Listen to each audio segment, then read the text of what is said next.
திராவிட இயக்கத்துக்கு ஒரு பெரும் தூணாக திகழ வேண்டிய கொங்கு மண்டலத்தினுடைய சிங்கமாக திகழ்ந்த அவர் இப்படி ஒரு முடிவுக்கு வருவார் என்று நான் கனவிலும் நினைத்து பார்த்ததில்லை.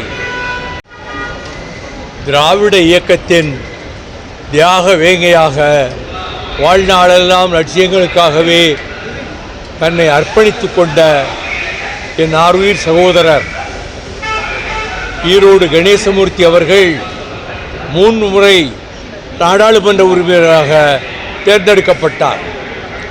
இம்முறை திமுகவிலே உறுப்பினரான சேர்ந்தால்தான் அங்கே இடம் கொடுக்க முடியும் என்ற நிலையில் வேண்டா வெறுப்பாகத்தான் அவர் உறுப்பினராக திமுகவிலே சேர்ந்த பிறகு அவர் நாடாளுமன்ற உறுப்பினரானார். இப்பொழுதும் அந்த திமுக உறுப்பினராக இருந்து கொண்டு வேறொரு பொறுப்புக்கு வர வேண்டும் என்றால் அதை ரிசைன் பண்ணிட்டு வர வேண்டும். அதனால்தான் நான் அவரிடம் என்ன பேசியிருந்தேன் என்றால், சட்டமன்ற தேர்தல் வருகிறது, அதிலே உங்களுக்கு விருப்பமான வெற்றி பெற வாய்ப்புள்ள ஒரு தொகுதியிலே நீங்கள் நின்று கொள்ளலாம் என்று தான் சொன்னேன். அவர் அதை பற்றி ஒன்றுமில்லை, 2 சீட்டு கொடுத்தா கன்சிடர் பண்ணுங்க, 1 சீட்டுன்னா துரணிக்கட்டும் என்று தான் கணேசமூர்த்தி அவர்கள் சொன்னார்கள். இந்த தேர்வு முடிந்த பிறகும் கூட என் வீட்டுக்கு பல முறை வந்தார்.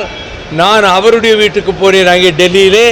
அந்த அளவுக்கு நாங்கள் ஒருவருக்கொருவர் உயிருக்கு உயிராக கிட்டத்தட்ட 50 ஆண்டுகள் பழகி வந்திருக்கிறோம். தியாகராசர் கல்லூரியில் சென்னையிலே திராவிட முன்னேற்ற கழகத்தினுடைய மாணவர் தலைவராக இருந்தார். அறிஞர் அண்ணாவுக்கு நன்கு பரிச்சயமானார். கொள்கையும் லட்சியம்தான் பெரிது என்று வாழ்ந்தார்.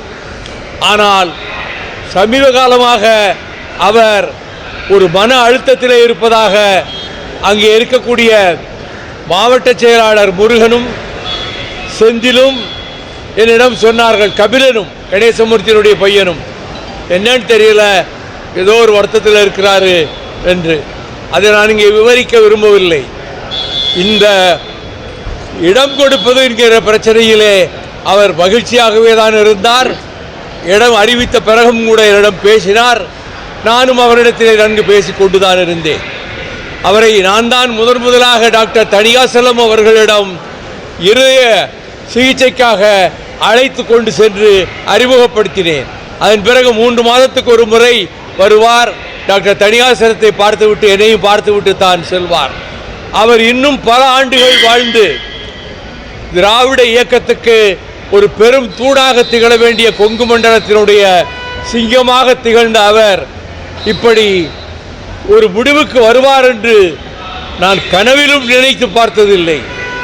அவ்வளவு பெரிய இடி தலையிலே விழுந்ததை போல அவர் இந்த இயக்கத்துக்கு பணியாற்றியிருக்கிறார், பொதுமக்களுக்கு பணியாற்றியிருக்கிறார், விவசாயிகளுக்காக கடுமையாக போராடி இருக்கிறார்.